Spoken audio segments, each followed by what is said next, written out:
Oh, also, lastly, have you looked at the weather out here? I'm not quite in the same conditions Nick Bear is. Yesterday he talked about it being a little bit cool.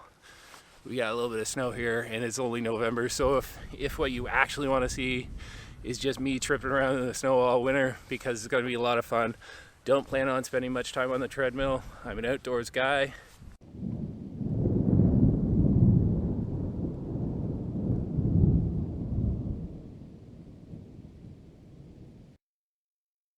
So if you watch my channel, you probably know that I've been doing the Go One More Challenge with Nick Bear, and we're getting to the end of it. It's actually the end of it now. It's Sunday. Nick Bear released a video yesterday, and it had me really thinking about what my next steps are, because a lot of that video was about what he's going to be doing after the Go One More Challenge and what he's going to be bringing to us. And I got super pumped because A, it's the end of the challenge, B, I finally consider myself to be a runner, and C, Nick's going into another marathon prep. Now, Nick's not doing what I'm thinking about doing. Nick's thinking about doing the sub 2 hour, 50-minute marathon. These shoes right here represent this next marathon training block, which the goal, sub 250. Ideally, I'd like to run 2 hours and 45 minutes, and that's what we'll be training for alongside my coach, Jeff Cunningham.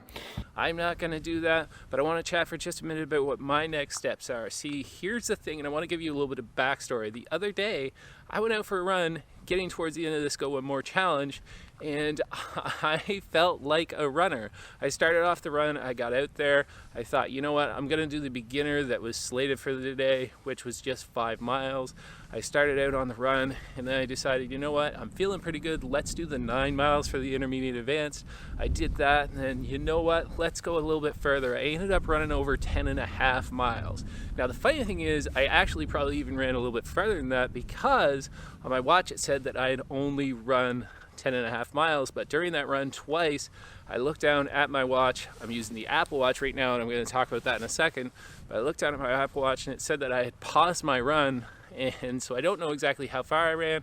I went back into Strava, it showed me a couple of points, and if you don't know what Strava does, it looks like, and I'm going to do a whole video on this because I find this kind of interesting, because you want to keep track of how long your runs actually are, but it looks like from when I paused to when I picked it up, it drew a straight line and gave me that mileage. And I know I didn't go in a straight line. I actually took a couple of different corners on some streets.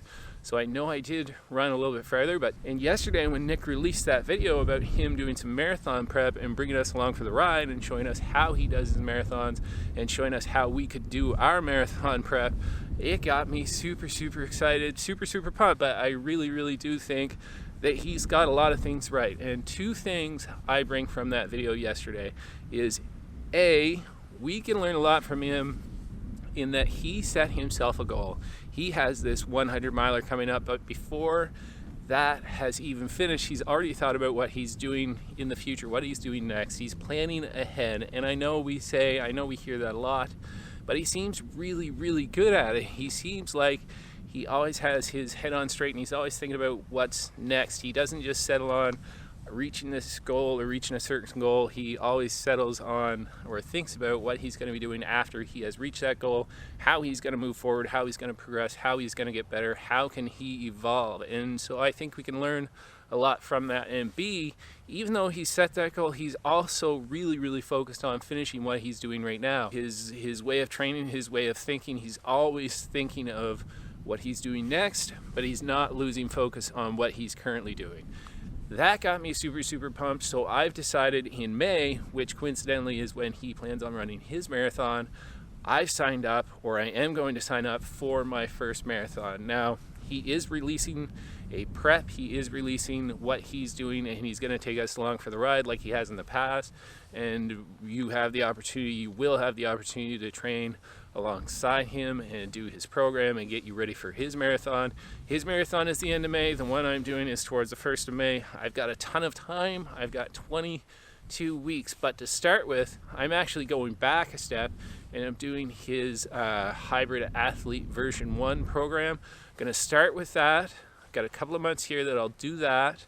If I don't get all the way through it by the time he releases his marathon prep program, then I might switch over to that, might do some sort of hybrid.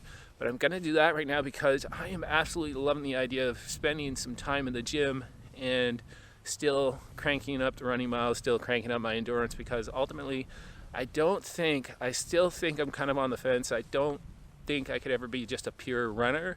I still think I'm willing to give up a little bit of speed, a little bit of pace to hold on to some muscle mass, because I don't think I want to be a pure runner and just trim down as much as I can to be as fast as I can, because I do want to have a little strength, I do want to have a little size. So I'm going to meet in the middle of that. I think is ultimately why I've been so attracted to everything that Nick Bare has done. I'm starting the Hybrid Athlete version 1 this morning. It's pretty cold out here. It's about 7:30 in the morning on a Sunday morning. That's my start, so that I can have my long runs at the end of that program. If you don't know it, every week on that program on day 7, which will be my Saturday, is the long run, so that works out best for me. So I'm starting that today. I want you to come along for the ride. I'm going to show you everything that I do. I don't want to be average. I don't want to aim for average. I want to aim for so much more. That's why I'm shooting directly for the marathon. I've never run a 10K. I've never run a half marathon. I'm training for a full marathon. I'm giving myself tons of time to do it, and I want to take you along for the ride. If you like this video, if you want to see more of my videos, please consider hitting that like button, hitting that subscribe button, and hitting that bell notification so you get notified every time I put out a new video. My name is Matt. This is What Matters to Matt, and ultimately, I'll say it again, what matters to me most is my family, and I'll see you in the next one. Go one more.